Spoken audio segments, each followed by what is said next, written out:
You're so salty. I still think about it. Okay, you can take my Lambo. I'll put on a tight show. You sure you can handle? We be faster than Django. Take you on a ride. We're gonna do it for the night. When you're so salty, I still think about it. We can take my Lambo. I'll put on a tight show. You sure you can handle? We be faster than Django. 여러분 안녕하세요. 발칙한 뉴스 정일인 아나운서입니다. 헝가리 부다페스트를 여행하던 유람선이 침몰해 한국인 7명이 숨지고 19명이 실종 상태에 빠졌습니다. 사고 원인으로는 며칠간 내린 홍수로 물이 불어난 강에 70년이나 된 노후한 배를 띄워서 발생한 안전 불감증의 가능성이 높다는 분석이 제기되고 있습니다. 오늘 발칙한 뉴스 이 안타까운 소식으로 먼저 시작을 해보겠습니다. When you're so salty, You sure you can handle? Okay, we can take my Lambo. 네, 여러분 어서 오세요. 발칙한 뉴스 정혜림입니다. 아침부터 전해진 비보에 다들 깜짝 놀라셨을 것 같아요. 저도 아침에 몰랐다가 뉴스를 찾아보면서 방송하느라고 뉴스를 찾아보면서 이 소식을 발견하고 처음에는 헝가리에서 유람선이 침몰했다라고 해서 또 외국에서 또 그런 사고가 있었구나 하면서 안타까운 마음을 가지고 봤는데 이게 또 우리 한국인들이 대다수를 차지하고 있는 그런 유람선이 침몰했다는 충격적인 소식이었습니다. 기사들 이미 많이 보셨겠지만 헝가리 유람선이 침몰했고 이 부다페스트 다뉴브강에서 유람선 침몰 사고가 이제 발생을 했고요. 이게 한국인 여행객들이 33명 단체 여행을 오셨던 가족 단위 단체 여행객이 굉장히 많았다고 하는데요. 대다수가 한국인 여행객이었고 그래서 현재 7명이 숨지고 19명이 실종된 상태다라고 지금 나와 있습니다. 이 배는 8박 9일간의 여행 일정으로 단체 여행 일정으로 여기 이 시내 강 시내를 따라서 여행하는 그런 일정이었다고 하는데요. 유람선 하블라니가 크루즈선과 충돌해서 침몰하는 사고였다고 합니다. 일단 문재인 대통령이 안보실장으로부터 관련 사고를 보고받고 대통령 긴급 지시를 내려서 외교부 장관을 본부장으로 하는 중대본을 즉시 구성했다고 하고요. 헝가리 정부와 협력해서 가용한 모든 자원을 총동원한 구조활동을 지시한 상태입니다. 아울러 국내에 있는 피해자 가족과 연락체계를 유지해서 즉각적으로 상황을 공유하고 현지에 또 신속 대응팀을 급파하기로 했다고 합니다. 근데 지금 이게 현재 실종자에 대한 구조 작업이 진행 중이라고는 하는데 이게 현지 시간으로 밤 9시였고요. 어제 9시, 29일 오후 9시였고요. 한국 시간으로는 30일 오전 4시께였습니다. 그때 이제 그러면 그 시각에 늦은 시각에 지금 배가 침몰한 상태였고 굉장히 또 폭우가 계속해서 쏟아지고 있었던 상황이라고 합니다. 그래서 구조 작업이 이게 쉽지 않은 상황이라고 하네요. 참 대체 왜 이런 날씨에 또 배를 띄웠을까? 우리가 사실 특히나 우리 국민들 같은 경우에는 이 선박 사고에 너무 강한 트라우마를 가지고 있는 국민들인데 가뜩이나 이렇게 또 폭우까지 쏟아지고 며칠간 여기 강에 폭우가 쏟아져서 홍수 때문에 강물이 한껏 불어난 상황이었다고 합니다. 이런 상황에서 왜 굳이 배를 평소에 막 계속 그렇게 다녔다고 하지만 그렇게 띄웠어야 했나 이런 것 때문에 좀 안전불감증에 의한 사고 아니겠냐 이런 가능성이 좀 제기되고 있는 상황이라고 합니다. 며칠째 큰 비가 계속해서 내렸었다고 하고 거세게 출렁이는 그것도 밤이라서 어두운 강 위에서 이 크루즈선과 이 배 충돌한 배 유람선이 승무원들이 다들 정밀하게 배를 조종하기가 아마 어려웠을 것이다 이런 추정이 나오고 있고요. 특히나 이 사고가 난 하블란이라는 배가 무려 1949년 옛 소련에서 만든 제작된 70년이 된 노후된 선박이라고 합니다. 70년 된 노후선. 참 그것도 그 1980년대 헝가리에서 만든 150마력짜리 엔진을 장착하고 있었다고 하고요. 그러니까 뭐 노후가 돼도 너무 노후가 된 상태인 배였다는 거고요. 가뜩이나 그냥 안전한 날씨에서 다녀도 참 이 노후된 배라서 걱정스러웠을 텐데, 가뜩이나 이렇게 큰 비가 쏟아진 상황에서 이 노후된 배로 이렇게 좀 불안하게 몰다 보니 버티지 못한 것 아니냐, 이런 의문이 제기되고 있는 상황입니다. 하지만 뭐 일단 선주는 현지 언론에 2003년 유람선으로 운항을 시작했고 정기적으로 검사를 받아왔다, 뭐 이렇게 이야기를 하며 문제가 없었다는 거죠. 자기들 배에 70년이나 된 배인데 문제가 없었다고, 정기적인 검사를 받아왔으니까 문제가 없다고 하면서 사고가 발생했을 때 배는 일상적인 시내 관광 운항 중이었다, 배 기술적인 문제가 있었는지에 대해서는 현재 정보가 없다, 이렇게 밝혔다고 합니다. 그래요. 뭐 일단은 구체적인 조사가 지금 아직 뭐 들어가지 않은 상황이니까 정확한 침몰 원인까지 알 수 없고, 그 배가 또 노후된 것이 또 얼마나 영향을 미쳤는지, 어떤 기술적인 문제가 있었는지 뭐 이런 것들은 아직 뭐 확인되지 않은 상황이지만, 어쨌든 뭐 선주들이 한 얘기 다 똑같겠죠. 관련해서 진상조사를 통해서 사고 원인을 분명히 밝혀내야 할 것 같고요. 근데 그보다도 진짜 이 배에 탑승했던 분들, 우리 한국인 관광객들이 대부분이 다 가족 단위였다고 해요. 주로 뭐 40, 50대가 많으셨다고는 하지만 70대 고령의 어르신도 계셨고 6살 어린이까지 있었다고 합니다. 3대가 같이 배를 타서 여행 중인 가족도 있었다고 해요. 근데 지금 7분이 이미 사망을 하시고 구조된 사람도 너무 적은 상황이고 19분이나 지금 실종이 된 상황이라서요. 게다가 지금 거기는 밤이잖아요. 밤 늦은 시간인데 강의 수온이 10도에서 12도로 매우 낮다고 합니다. 더 떨어졌겠죠 지금은. 거기다가 폭우까지 뭐 쏟아지고 뭐 이런 상황이라서 사고 이후 상당한 시간이 지난 지금 이 시점에 실종자들의 상태가 괜찮을지 지금 장담할 수가 없는 상황이라고 해요. 그래서 더더욱이 지금 일단 최선의 노력을 다 해주시겠지만, 그럼에도 불구하고 지금 19분의 실종자 중 몇 분이나 돌아오실 수 있을지 지금 걱정스러운 마음이 너무나도 큽니다. 부디 구조대로부터 좀 희망적인 소식이 들려오기를 제발 간절히 바라보겠습니다. 우리가 이런 배 선박사고 이런 얘기하면 심장부터 막 덜컹 내려앉는 것 같아서요. 이런 참 특히나 안전불감증으로 인한 사고, 노후된 선박 안전불감증으로 인한 사고, 이런 것들만 없어도 참 이렇게 황망하게 목숨을 잃는 일은 없지 않을까 싶은데요. 이런 게 다 이제 결국엔 인재인 것이 밝혀질 때 가장 이게 가슴을 치는 일이잖아요. 제발 좀 그래도 기적처럼 실종자분들이 구조대에게 발견이 돼서 목숨을 건지실 수 있게 좀 희망적인 소식이 들려올길 간절히 한국에서 바라고 있겠습니다. 기도하고 있겠습니다. 네, 그리고 이제 다음 소식 전해드릴 텐데요. 어제 굉장히 핫했던 뉴스 중에 하나인데요.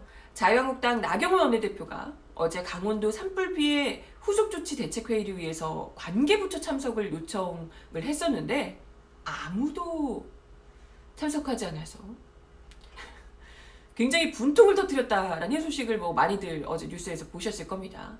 그래서 뭐 굉장히 좀 격앙된 반응을, 나경원 격앙 이렇게 해가지고 보도가 많이 나왔더라고요.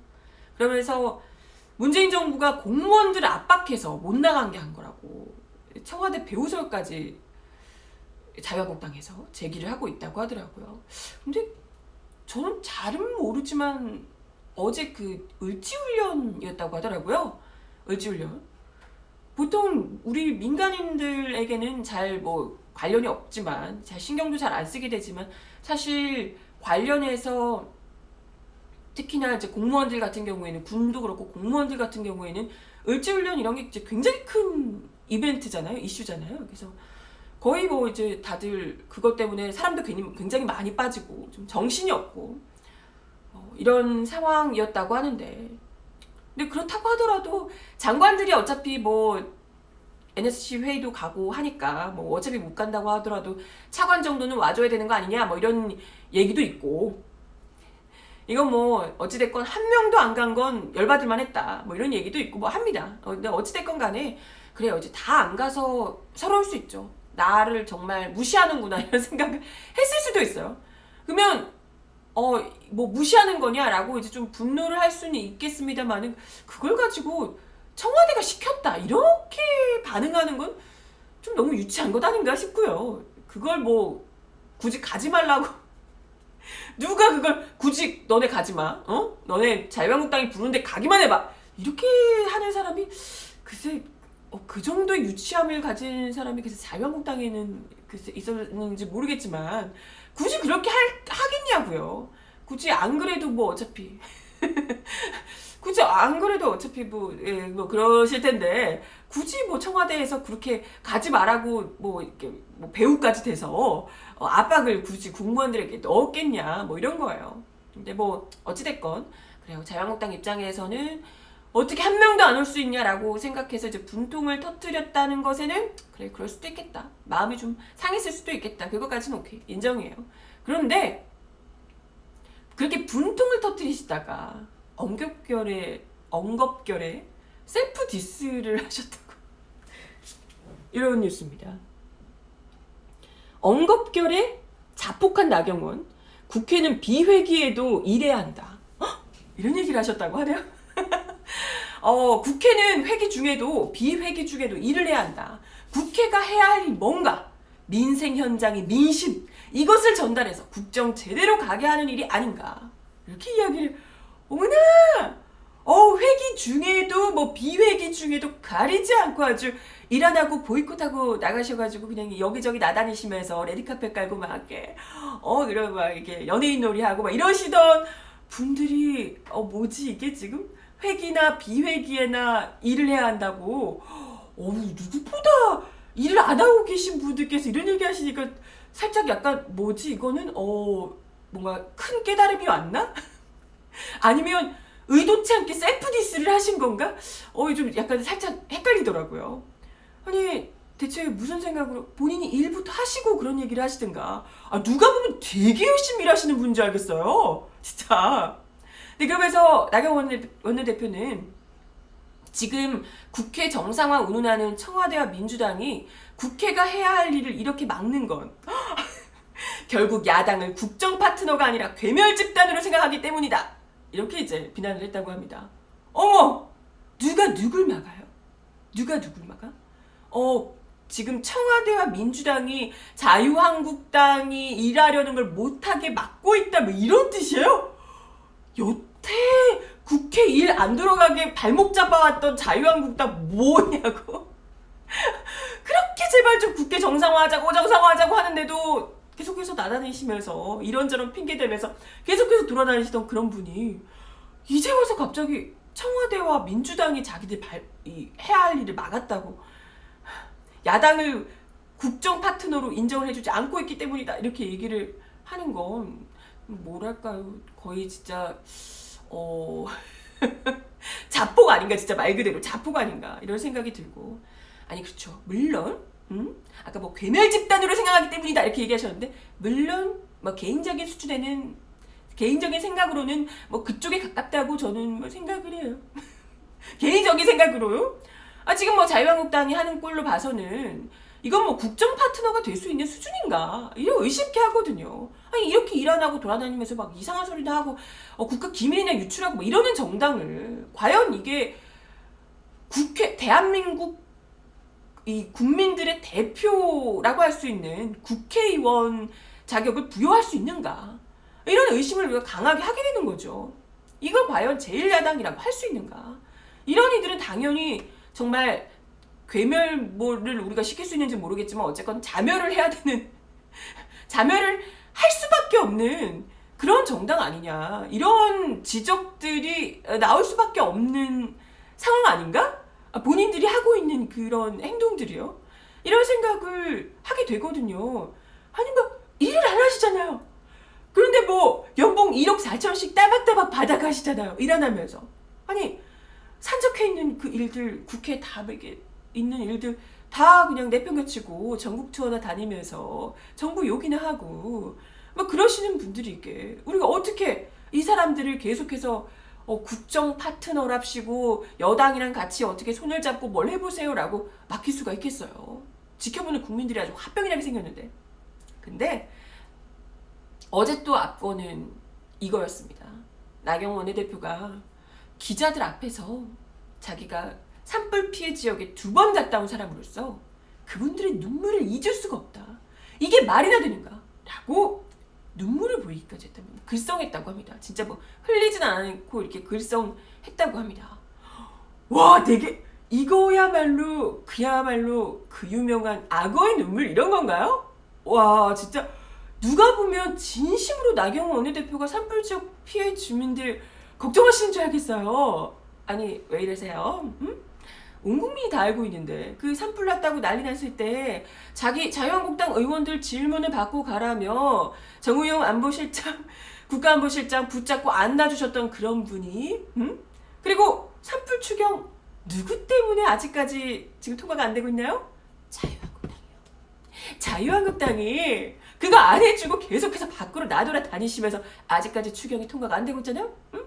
그거 안 해주고 다니시면서 뭐 자기가 정부 때문에 지금 안 되고 있는 것처럼 막 이렇게 얘기하면서 자기가 어떻게든 여러분들 보상을 받으실 수 있도록 하겠습니다. 뭐 이런 얘기나 하고 다니면서 누가 보면 뭐 사비로 보상해 주는 줄 알겠어요?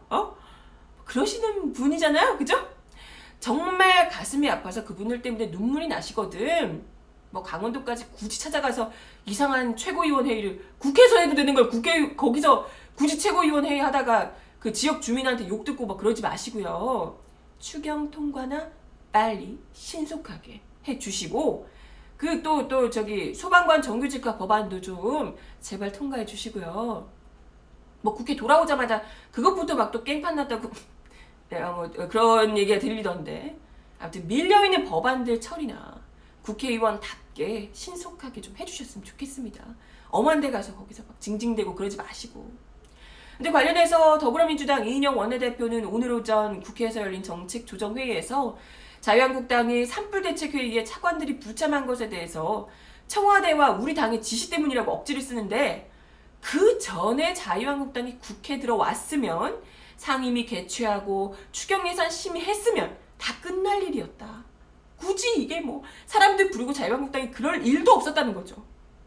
국회 정상화는 다 외면하면서 괜히 민생 챙기는 척 코스프레 하다가 뜻대로 안 되니까 억지를 부리고 있다. 너무 유아틱하다. 라고 제대로 일침을 해주셨습니다. 그러니까요. 여태 일 안 하다가 갑자기 막 민생 막 챙기는 척 하면서 네. 그래요. 뭐 어찌됐건 도라는 오셨으니까 이제 일은 하시겠죠? 하시는 거죠? 아니 이렇게 자기가 불러가지고 뭐라도 하겠다고 하는 척을 하시는 거면 어쨌건 국회에서 일은 하겠죠? 근데도 실제로 자유한국당이 이제 국회 소집에 제대로 응할 것 같다는 분석이 나오고 있더라고요. 그럼 산불 때문에? 정말 뭐 민생 법안들 때문에 자유한국당이 이제 좀 정신을 차리고 국회로 돌아오려는 건가? 라고 생각을 하신다면 오산이고요. 바로 강효상 의원을 지켜주려고 아마도 국회 소집에 응할 가능성이 높다. 이런 얘기가 나오고 있더라고요. 무슨 얘기냐면요. 나경원 원내대표 대통령이 정쟁 총지휘 검찰이 강효상 불러도 못 내죠. 이런 발언을 한 것 때문인데요. 네, 이 한미정상 통화 내용 유출과 관련해서 검찰이 강효상 의원을 부른다고 해도 내어줄 수 없다라고 어제 나경원 원내대표가 이야기를 했습니다. 와, 완전 나경원 원내대표는 그래도 강효상 의원을 끝까지 보여주겠다 뭐 이런 의리신가? 근데 이게 바로 방탄 국회를 하겠다는 예고로 해석된다는 지적이 나오고 있습니다. 바로 박지원 민주평화당 의원의 지적인데요. 박 의원이 오늘 TBS 라디오 김어준의 뉴스공장에 출연해서 이렇게 이야기를 하셨답니다. 나 원내대표의 발언을 보니 국회 소집에 응할 것 같다. 회기를 열게 되면 금년 말까지 강효상 의원을 안 내줘도 되기 때문이다. 이렇게 이야기를 했다고 합니다. 그러니까 국회의원이 현행범인 경우를 제외하고서는 회기 중에는 국회에 동의 없이 체포되거나 구금되지 않도록 한 불체포 특권을 이용해서 방탄국회를 만들어 이 검찰 출두를 막아보겠다. 이런 의도라는 거죠. 그럼 어떻게 되겠어요? 지금이야 이게 굉장히 핫하지만 지금 뭐 연말까지 이게 이어지게 되면 그동안 뭐 사람들도 너무 많고 정신없잖아요.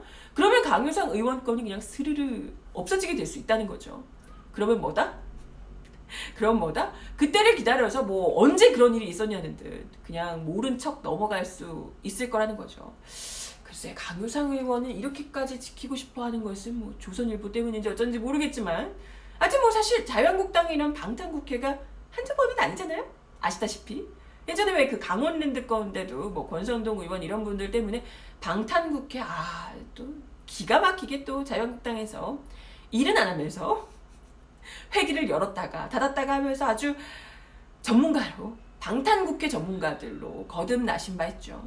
과연 얼마나 이들이 끝까지 강효상 의원을 잘 보호하시면서 스스로도 지켜낼 수 있을지 이걸 지켜보는 국민들이 얼마나 또 분노할지 모르겠지만 이렇게 억지를 부리면 부릴수록 결국에는 국민들로부터 더 멀어지게 되는 길이라는 걸 본인들은 모르시겠죠? 한편 강효상 의원은 의총에서 그런 이야기를 하셨답니다. 어제 유리한 기밀만 골라서 입맛대로 공개해왔던 자들이 반대로 자신들의 치부가 드러나니까 노발대발하는 것이다. 치부? 응? 후한무치할 따름이다. 라고 하며 공직사회를 겁박하고 불편한 야당 의원의 입을 막으려는 정부 여당의 탄압에 앞으로도 당당하고 단호히 대처하겠다. 공포정치와 압제에 굴하지 않고 끝까지 싸우겠다. 이렇게 이야기를 했다고 합니다. 되게 막 누가 보면 민주투사나 되는 줄 알겠어요. 그렇죠? 참 언제는 뭐 상식적인 말을 자기가 얘기한 건데 왜 그러냐면 뭐 그러더니 치부라고 갑자기.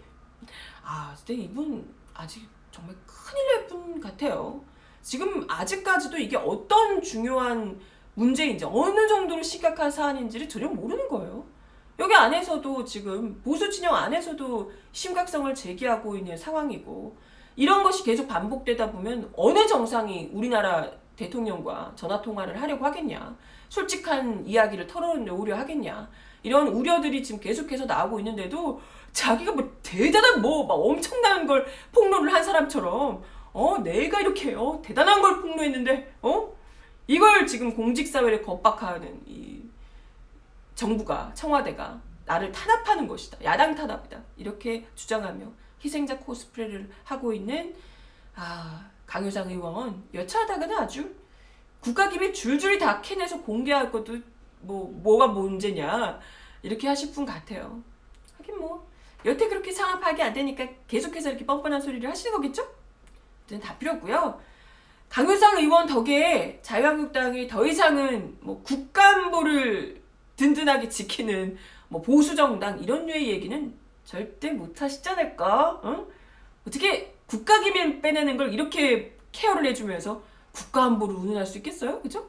이런 생각이 들고 강효상 의원님 다음부터는 기밀을 혹여 지금처럼 빼서 폭로를 하겠다 이런 생각이 드시거든 정말 좀 나라가 발칵 뒤집힐 정도로 충격적인 사실 정도는 알아내서 그렇게 폭로하도록 하세요. 지금 뭐 이거 내놓은 얘기가 이게 뭐가 문제지? 다들 아리송 이게 뭐가 문제지? 이러다 보니까 지금 기밀 유출 이것만 가지고 다들 지금 얘기가 나오는 거잖아요. 그러니까 정말 그걸 본인이 엄청난 거다라고 하면서 서두를 정도라면 좀 더 화끈하고 제대로 충격적인 사건을 가지고 오시길 바랍니다. 그게 만약에 정말 이 정부든 누구든 불법적인 내용이 담겨져 있고 국민들이 정말 꼭 알아야 할 내용이 담겨 있었다면 가령 과거에 우리 박근혜 정부에서 일본과 전화통화를 하면서 뭐 소녀상을 치워주기로 했다는 둥, 뭐 이런 류의 정말 국민들이 알았어야 할 제대로 된 굴욕 외교였던 뭐 이런 내용들, 뭐 이런 걸 진짜 폭로를 한다면, 물론 그럼에도 불구하고 기밀 유출이라는 이야기를 비판을 듣고 뭐 어쩔 수 없이 기밀 유출이라고 하겠지만, 그럼에도 불구하고 국민들로부터 진짜 용감한 기밀 유출이었다 라고 그래도 인정을 받을 수 있지 않겠습니까? 근데 뭐 강효상 의원께서는 그럴 깜냥은 안 되실 것 같긴 합니다만, 한편 여당인 더불어민주당은 이날 강 의원에 대한 징계안을 국회에 제출했고요. 표창원 의원은 징계안 제출 후 기자들과 만나서 국회의원은 국민 전체를 위한 봉사자인 만큼 특정 집단의 정파와 개인을 위해 공적 직무를 사용하면 안 된다. 강 의원의 국가 외교 기밀 유출 사건은 대단히 엄중하고 전례 없던 일이다 라고 지적을 했습니다. 네, 전례 없던 일이니만큼, 엄중하고 전례 없던 일이니만큼 분명 끝까지 엄격하게 다스려 주시길, 뭐 불체포 특권 이런 거 뒤에 숨어서 진짜 또 손 하나 까딱 못하고 이대로 그냥 흐물흐물 넘어가는 일이 없기를 간절히 바라겠습니다. 네, 빠르게 다음 소식 하나 더 전해드려 보겠습니다. 지금 뭐 자유한국당에서 글쎄 이것저것 다 안 돼서 그런지 몰라도, 아니면 총선이 다가오니까 또 이렇게 슬쩍 이런 걸 가지고 나오고 싶었는지 모르겠는데, 또다시 북풍 카드를 만지작거린다고 하더라고요. 근데 이번에는 신북풍이라고, 총선 앞 북쓰리 정치 의심라고 하면서 자유한국당의 신북풍론이 지금 제기되고 있는 상황이라고 합니다. 얼마 전 이게 화제가 됐던 서훈 국정원장과 양정철 민주연구원장의 만남 관련해서 나온 얘기인데요. 이게 이제 두 사람이 만났다 이 얘기 때문에 지금 뭐 총선에서 뭐 어떻게 하려고 하는 거 아니냐 이런 말들이 굉장히 많았습니다. 근데 여기에 MBC 기자가 이 자리에 같이 동석했던 것으로 알려지면서, 또 그 MBC 기자가 총선과 관련한 얘기는 절대 없었다라고 하면서 이제 좀 약간 그 논란이 약간 가라앉았습니다. 아무래도 이제 두 사람이 만나게 되면 좀 정치적으로 해석할 수 있는 부분들이 충분히 있기 때문에 일부러 이 오해를 좀 불식시키는 증인으로 기자를 거기다 끼워서 같이 이제 밥을 먹은 것 아니냐 이런 분석들이 나왔고요. 좀 어느 정도 관련해서는 그런가 보다 이런 논란이 좀 가라앉았죠. 그런데 이걸 두고 자유한국당이 이 동석한 기자가 대북 담당 기자라고, 내년 총선에서 북풍 정치를 할 가능성이 높다고 주장하고 나선 겁니다. 그러니까 국정원장이랑 대북 담당 기자가 만났으니까 북풍이라고? 네, 그랬다고 합니다. 나경원 원내대표가 어제 국회에서 원내대책회의를 열고 이렇게 이야기를 하셨대요. 국정원장은 정치적 중립 의무가 고도로 요구되는 자리라며. 맞는데, 저 맞는데요. 제가 갑자기 국정원 댓글 공작했던 그 정당에서 국정원장은 정치적 중립 의무가 고도로 요구되는 자리라며 정색하고 얘기하니까 좀 웃기다, 그죠? 네. 아무튼 그 맞는 말입니다. 분명히 이제 그렇고요. 사적인 만남이라고 해서 피해갈 길이 아니다. 서훈 국정원장이 사퇴를 촉구한다라고 얘기를 하면서, 동석한 기자가 총선 얘기가 없었다고 해명했지만 여건상 독대 가능성도 배제할 수 없다. 살생부, 뒷조사, 사찰 등 선거 공작의 냄새가 난다. 이렇게 비판했다고 합니다. 어머! 살생부, 뒷조사, 사찰, 선거 공작 전부 다 완전 자유한국당 전문이잖아요. 정말 먼 눈에 뭐만 보인다더니 본인들이 많이 했으니까 좀 의심스러울 거야. 그죠? 아무튼 더 웃긴 게 아까 이야기 드렸지만 기자 동석 의혹이 증폭되고 있다. 대북 담당 기자라는 거다. 정권 지지율이 떨어지고 위기가 닥치면 북한 이슈를 키워서 여론을 힘쓰는 북쓰리 정치, 북풍 정치가 내년 선거에서 반복되는 것 아닌지 의심이 된다. 이렇게 이제 주장을 했다고. 아니, 지지율 떨어지고 위기가 닥쳤을 때 북한 이슈를 꺼내드는 북풍 정치는 그야말로 자유한국당 전문 아닌가요? 너무 웃기네.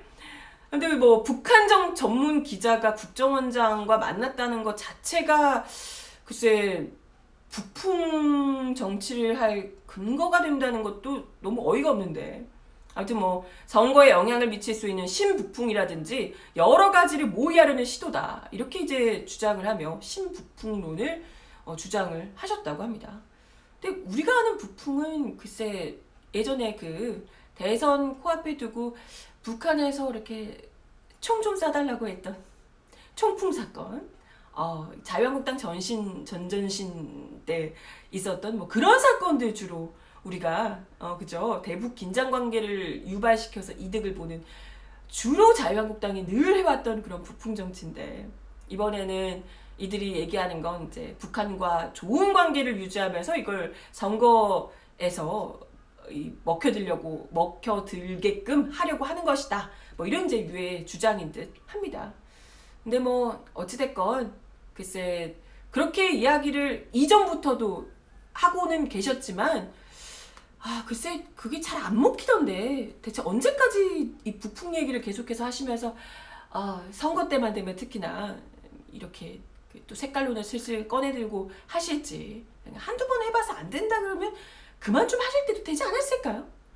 근데 뭐 어찌됐건 대북 기자랑 국정원장이 밥을 먹었으니까 북풍이 나올 거라는 이 사고의 흐름은 대체 어떤 맥락으로 나오는 건지는 모르겠고요. 그냥 뭐 어차피 안 될 거 계속 한번 해보시라고. 북풍인지 뭐 신북풍인지 어디까지 헛소리 하시나 한번 지켜보려고요. 든 뭐 그렇더라라는 얘기입니다. 오늘 발칙한 뉴스 제가 준비한 내용은 여기까지고요. 시간 늦었네요. 오늘도 함께 해주셔서 감사드리고, 부디 처음에 전해드렸던 대로 헝가리에서 부디 좀 반가운 소식, 희망적인 소식이 그나마 좀 기적적으로 들려오기를 다시 한 번 더 간절히 바라겠습니다. 오늘도 좋은 하루 보내시고, 발칙한 뉴스는 내일 1시 30분에 다시 오도록 할게요. 그럼 내일 다시 만나요. 안녕.